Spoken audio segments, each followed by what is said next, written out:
Hello बच्चों। अब हमारा अगला टॉपिक है सूत्रकर्णिका, जिसको हम माइटोकॉन्ड्रिया बोलते हैं। क्या लिखा हुआ है? सूत्रकर्णिका को जब तक विशेष रूप से अभिरंजित नहीं किया जाता तब तक सूक्ष्मदर्शी से आसानी से नहीं देखा जा सकता। जब तक हम माइटोकॉन्ड्रिया को स्टेन नहीं करेंगे डाई से, तब तक हम माइक्रोस्कोप से भी आसानी से नहीं देख सकते हैं। ठीक है, तो हम उस डाई का क्या नाम है? Janus green B dye. जब हम इस डाई से माइटोकॉन्ड्रिया को स्टेन कर देंगे, अभिरंजित कर देंगे, तब हम सूक्ष्मदर्शी से माइक्रोस्कोप से उसको आसानी से देख सकते हैं। आगे बात समझ में? प्रत्येक कोशिका में सूत्रकणिका की संख्या भिन्न भिन्न होती है।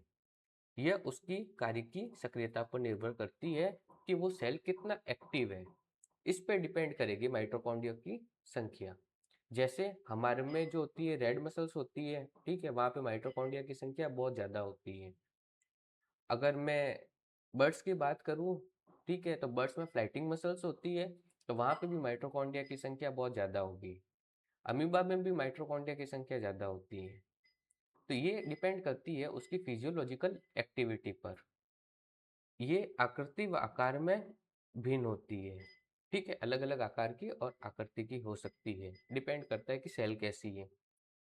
ये तस्तरीनुमा बेलनाकार आकृति की होती है, जो कि 1 से 4.1 माइक्रोमीटर लंबी, लेंथ क्या होगी 1 से 4.1 माइक्रोमीटर लंबी होगी, और 0.2 से 1 माइक्रोमीटर व्यास की डायमीटर की होगी। आई बात समझ में? और एवरेज अगर इसकी व्यास की बात करें तो 0.5 माइक्रोमीटर। तो ये 1 से 4 माइक्रोमीटर तो लंबी होगी और 0.2 से 1 माइक्रोमीटर व्यास की डायमीटर की होगी, जिसको हम एवरेज 0.5 माइक्रोमीटर मानते हैं। सूत्रकर्णिका एक दोहरी झिल्ली युक्त संरचना है। ठीक है, डबल मेम्ब्रेन बाउंड है। तो हमारे पास दो ऑर्गेनेल ऐसे हैं जिनके पास दोहरी झिल्ली होती है, एक तो माइटोकॉन्ड्रिया, दूसरा क्लोरोप्लास्ट। क्यों होती है? क्यों होती है, इसका क्या कारण है? तो एक सिद्धांत है जिसका नाम है एंडोसिम्बायोटिक सिद्धांत। एंडोसिम्बायोटिक सिद्धांत बच्चों क्या कहता है कि क्लोरोप्लास्ट और माइटोकॉन्ड्रिया ये दोनों के दोनों पहले क्या थे? बैक्टीरिया थे, जीवाणु थे। ठीक है, तो माइटोकॉन्ड्रिया और क्लोरोप्लास्ट दोनों के दोनों क्या थे? ये पहले जीवाणु थे। तो एंडोबायोटिक सिद्धांत ये कहता है कि किसी यूकैरियोटिक सेल ने उनको खा लिया होगा। तो पहले जो पहले के टाइम में जो सबसे पहले जो माइटोकॉन्ड्रिया और क्लोरोप्लास्ट हुआ, ठीक है, उसके पास तो सिंगल लेयर थी। ठीक है, तो यूकैरियोटिक कोशिका ने उसको खाया, तो उसके अंदर एक और मेम्ब्रेन बन गई, ऐसे ही ये दोहरी झिल्ली युक्त संरचना बनी। एंडोसिम्बायोटिक सिद्धांत ये भी बताता है कि इसके पास इसका खुद का डीएनए होना, इसके पास इसका राइबोसोम होना, इसके पास इसके खुद के आरएनए होना। ठीक है, और बाइनरी फिजन से ये जो रिप्रोडक्शन करता है, ये भी एंडोबायोटिक सिद्धांत ही बताता है। यही बात समझ में? क्या लिखा हुआ है? सूत्रकर्णिका एक दोहरी झिल्ली युक्त संरचना है जिसकी बाहरी झिल्ली व भीतरी झिल्ली इसकी अवकाशिका को दो स्पष्ट जलीय कक्षों, बाह्य कक्ष व भीतरी कक्ष में विभाजित करती है। ठीक है, तो इसकी दो झिल्लियां होगी, तो ऑब्वियस बात है कि दोनों झिल्लियों से दो कक्ष बनेंगे। बाहर वाले कक्ष को बाहरी कक्ष बोलेंगे, भीतर वाले कक्ष को भीतरी कक्ष बोलेंगे। ठीक है, दोनों झिल्लियों के बीच में जो अवकाश होगा उसको पेरीमाइटोकॉन्ड्रियल स्पेस बोलेंगे। ठीक है, बाहरी झिल्ली और भीतरी झिल्ली इन दोनों का कंपोजिशन भी अलग अलग होगा। अगर मैं लिपिड और प्रोटीन की बात करूं तो भीतरी वाली झिल्ली के अंदर प्रोटीन का कंपोजिशन है वो ज्यादा होगा। यस या नो? देखो बच्चों, भीतरी कक्ष जो अंदर वाली झिल्ली के कारण बना, भीतरी कक्ष जो घने व सममांगी पदार्थ, सममांगी का मतलब होता है होमोजिनस, एक जैसे एक शरीर के पदार्थ से भरा होता है, उसे आधात्री मैट्रिक्स कहते हैं। ठीक है, और मैट्रिक्स में बहुत सारे एंजाइम भी मिलते हैं। बाह्य कला सूत्रकणिका की बाह्य सतत सीमा बनाती है। बाहर वाली झिल्ली उसकी है जो सतत सीमा बनाएगी। इसकी अंतर झिल्ली कई आधात्री की तरफ अंतर्वलन बनाती है। तो ये वाली होगी बाहरी झिल्ली। ठीक है, ये वाली अंदर वाली झिल्ली होती है, इससे वलन बन जाते हैं बच्चों। ठीक है, इस वलन से क्या होता है कि अंदर वाली झिल्ली का जो सरफेस एरिया है वो बढ़ जाता है। ठीक है, सरफेस एरिया क्यों बढ़ता है कि क्योंकि यहाँ पे ईटीएस होता है, इलेक्ट्रॉन ट्रांसपोर्ट सिस्टम के कॉम्प्लेक्स होते हैं। ठीक है, वो कॉम्प्लेक्स क्या करते हैं कि एनर्जी बनाने का काम करते हैं। इसलिए माइटोकॉन्ड्रिया को powerhouse of the cell बोलते हैं। क्यों? क्योंकि एनर्जी बनाता है। तो ये जितने ज्यादा यहाँ पे ईटीएस के कॉम्प्लेक्स होंगे, इलेक्ट्रॉन ट्रांसपोर्ट सिस्टम होंगे, उतनी एनर्जी ज्यादा बनेगी। तो इसीलिए ये क्रिस्टी क्या करती है, एक सरफेस एरिया को बढ़ाने का काम करती है। तो जितना ज्यादा सरफेस एरिया होगा उतने ईटीएस होंगे। आई बात समझ में? और जितने ज्यादा ईटीएस होंगे उतनी ज्यादा ही एनर्जी बनेगी। आगे बात समझ में? क्या लिखा हुआ है, कई आधात्री की तरफ अंतर्वलन बनाती है जिसे क्रिस्टी, एक वचन क्रिस्टो कहते हैं। अंदर वाली झिल्ली, बाहर वाली झिल्ली नहीं। ठीक है, क्रिस्टी इसके क्षेत्रफल को बढ़ाते हैं, ये बात हो गई। इसकी दोनों झिल्लियों में इनसे संबंधित विशेष एंजाइम भी होते हैं। सही बात है। ठीक है, इलेक्ट्रॉन ट्रांसपोर्ट सिस्टम होगा तो उससे रिलेटेड एंजाइम भी मिलेगा जो सूत्रकणिका के कार्य से संबंधित है। सूत्रकणिका एनसीईआरटी कह रही है दोनों झिल्लियों में मिलते हैं, ये बात याद रखने योग्य है। इसकी दोनों झिल्लियों में इनसे संबंधित विशेष एंजाइम मिलते हैं जो सूत्रकणिका के कार्य से संबंधित है। सूत्रकणिका का वायवीय शोषण से संबंध होता है। वायवीय शोषण जिसको बोलते हैं ऑक्सीडेटिव फॉस्फोराइलेशन। ठीक है, वायवीय शोषण वायु की उपस्थिति में, मतलब ऑक्सीजन की उपस्थिति में शोषण करना, ऑक्सीजन की उपस्थिति में रेस्पिरेशन करना। ठीक है, तो ईटीएस में ऑक्सीजन लगता है, उस ऑक्सीजन से ही आगे जाके क्या बनता है, एटीपी बनता है। ऑक्सीजन की हेल्प से आगे जाके एटीपी बनता है। आई बात समझ में? इसीलिए इसको वायवीय शोषण भी बोलते हैं। क्यों? क्योंकि वायु मतलब ऑक्सीजन की उपस्थिति में शोषण करना। तो सूत्रकणिका का वायवीय शोषण से संबंध होता है। इनमें कोशिकीय ऊर्जा एटीपी के रूप में उत्पादित होती है। ठीक है, ये मैंने बता ही दिया। इलेक्ट्रॉन ट्रांसपोर्ट सिस्टम होता है, बेसिकली 5 कॉम्प्लेक्स होते हैं। ठीक है, 5वें कॉम्प्लेक्स का नाम है एटीपी सिंथेज।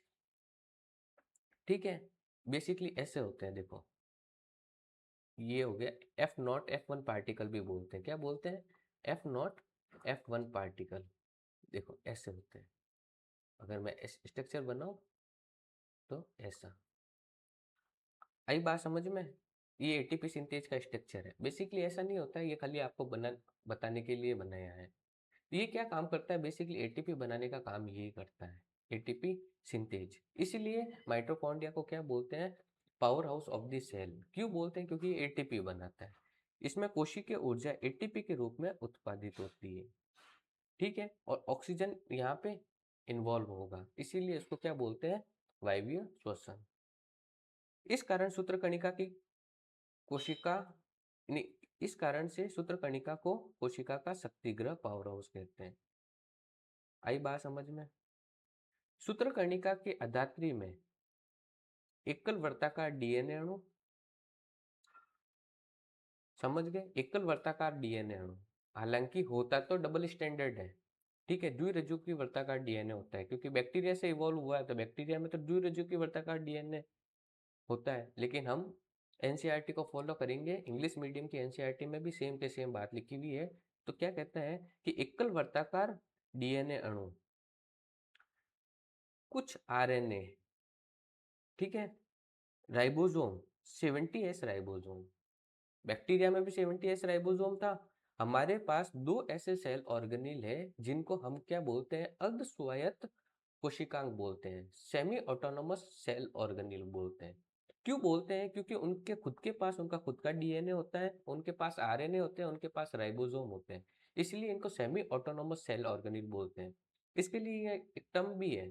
ठीक है, कोशिका के अंदर कोशिका, cell within the cell, कोशिका के अंदर कोशिका। तो ऐसे कौन से कोशिकांग है? एक तो क्लोरोप्लास्ट, दूसरा माइटोकॉन्ड्रिया।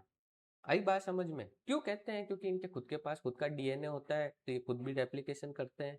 ठीक है, इनके पास खुद का आरएनए होता है, राइबोसोम होता है। हमारे पास राइबोसोम 2 टाइप के बेसिकली।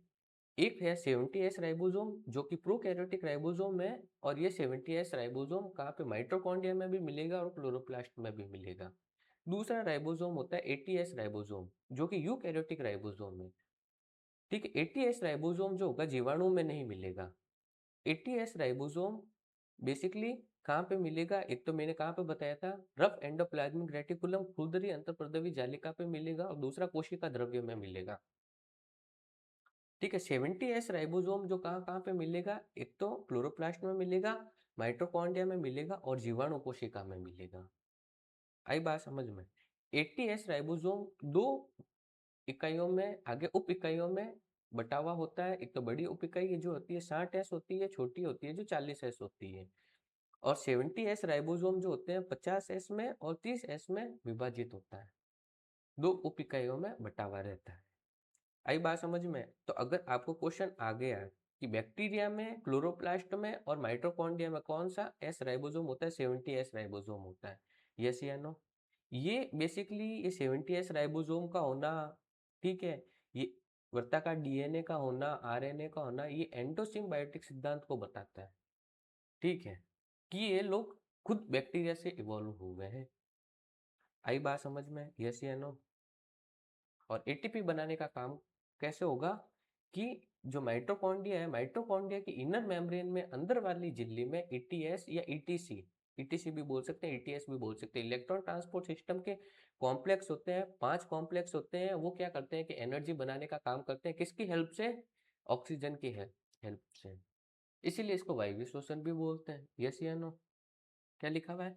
सूत्रकर्णिका के अधात्री में एकल वर्ताकार डीएनए, ऐसे एकल वर्ताकार डीएनए, कुछ आरएनए, राइबोसोम और प्रोटीन संश्लेषण के आवश्यक घटक मिलते हैं। सूत्रकर्णिका विखंडन द्वारा विभाजित होती है, विखंडन, फिजन। एनसीईआरटी क्या कहती है? फिजन, बेसिकली बाइनरी फिजन होगा। ठीक है, विखंडन, ये माइटोकॉन्ड्रिया है जो पहले से एग्जिस्ट कर रहा था, प्री एग्जिस्टिंग माइटोकॉन्ड्रिया है, ये ऐसा हो जाएगा, फिर ये दो नए माइटोकॉन्ड्रिया में टूट जाएगा। आई बात समझ में? ये अंदर क्रिस्टी, अंदर वाली मेम्ब्रेन, ये अंदर वाली मेम्ब्रेन जिसमें क्या है? क्रिस्टी है। आ गई बात समझ में? अब हम डायग्राम देखते हैं। देखो, ये वाली बाहरी झिल्ली, ये वाली अंदर वाली झिल्ली, अंदर वाली झिल्ली में फोल्ड होंगे जिसको क्रिस्टी और एक वचन क्रिस्टा बोलेंगे। यहाँ पे इलेक्ट्रॉन ट्रांसपोर्ट सिस्टम के कॉम्प्लेक्स होंगे। देखो, इसको F0 F1 पार्टिकल कहते हैं, एटीपी सिंथेज कहते हैं बेसिकली, क्योंकि ये एटीपी बनाने का काम करता है। यस या नो? आई बात समझ में? ये मैट्रिक्स, और मैट्रिक्स में बहुत सारे एंजाइम होंगे, वो एंजाइम बेसिकली यहाँ पे काम आएंगे एटीपी सिंथेज में और इलेक्ट्रॉन ट्रांसपोर्ट सिस्टम में। ये क्रिस्टी, ये रहा अंतर झिल्ली का अवकाश, इन दोनों के बीच का, बाह्य झिल्ली और भीतरी झिल्ली के बीच का अंतर झिल्ली का अवकाश, या फिर पेरीमाइटोकॉन्ड्रियल स्पेस। ये बाहर वाली झिल्ली, ये अंदर वाली झिल्ली, और अंदर वाली झिल्ली में इनफोल्डिंग होगी। ठीक है, और वहां पे ये रहा इलेक्ट्रॉन ट्रांसपोर्ट सिस्टम के कॉम्प्लेक्स, ये 1, ये 3rd, ये 4th, एक और होता है बीच में, 2nd। आई बात समझ में? यस या नो? ये एटीपी सिंथेज, ये F1 F0 पार्टिकल, ये देखो एटीपी बना रहा है। ये यहाँ पे क्रैब साइकिल होता है। ठीक है, तो जो एरोबिक रेस्पिरेशन होता है, वायवीय श्वसन होता है, वायवीय श्वसन में वायु का मतलब ऑक्सीजन का यूज आता है। वायवीय श्वसन देखो बच्चों, 4 पार्ट में कंप्लीट होता है। एक होता है ग्लाइकोलाइसिस। ठीक है, तो ग्लाइकोलाइसिस कहाँ पे होता है? ये कोशिका द्रव्य में, साइटोप्लाज्म में होता है। कई बार नीट में पूछा गया है, कहाँ पे होता है? साइटोप्लाज्म में होता है। क्या? ग्लाइकोलाइसिस। ठीक है, ग्लाइकोलाइसिस में ग्लूकोज के पाइरूवेट में टूट जाता है। फिर होता है बीटा ऑक्सीडेशन, जिसको हम लिंक रिएक्शन भी बोलते हैं। कहाँ पे होता है? ये माइटोकॉन्ड्रिया के मैट्रिक्स में होता है। ठीक है, फिर होता है क्रेब साइकिल। क्रेब साइकिल भी कहाँ पे होगा? माइटोकॉन्ड्रिया के मैट्रिक्स में। फिर होगा ईटीएस, इलेक्ट्रॉन ट्रांसपोर्ट सिस्टम, ये कहाँ पे होगा? माइटोकॉन्ड्रिया की इनर मेम्ब्रेन में। 1000 बार नीट में क्वेश्चन आया है, देखो इतने इजी इजी क्वेश्चन आते हैं। तो एरोबिक रेस्पिरेशन के 4 पार्ट है। ग्लाइकोलाइसिस कहाँ पे संपन्न होगा? कोशिका द्रव्य में। बीटा ऑक्सीडेशन, जिसको लिंक रिएक्शन भी बोलते हैं, कहाँ पे होगा? माइटोकॉन्ड्रिया के मैट्रिक्स में। क्रैब साइकिल कहाँ पे होगा? माइटोकॉन्ड्रिया के मैट्रिक्स में। और ऑक्सीडेटिव फॉस्फोराइलेशन या फिर ईटीएस, ये कहाँ पे होगा? माइटोकॉन्ड्रिया की इनर मेम्ब्रेन में। ऐसे करके आगे एनर्जी बनती है। तो ये एनर्जी बनने के 4 स्टेप, एटीपी बनने के 4 स्टेप। आई कि नहीं आई बात समझ में? और सेमी ऑटोनोमस सेल ऑर्गेनेल क्यों बोलते हैं? क्योंकि इसके पास खुद का डीएनए होता है, आरएनए होते हैं, राइबोसोम होते हैं। और यहाँ पे जो मिलने वाला जो डीएनए है वो एकल वर्ताकार डीएनए है, ठीक है। बैक्टीरिया में डबल स्टैंडर्ड मिलता है, सिंगल स्टैंडर्ड नहीं मिलता।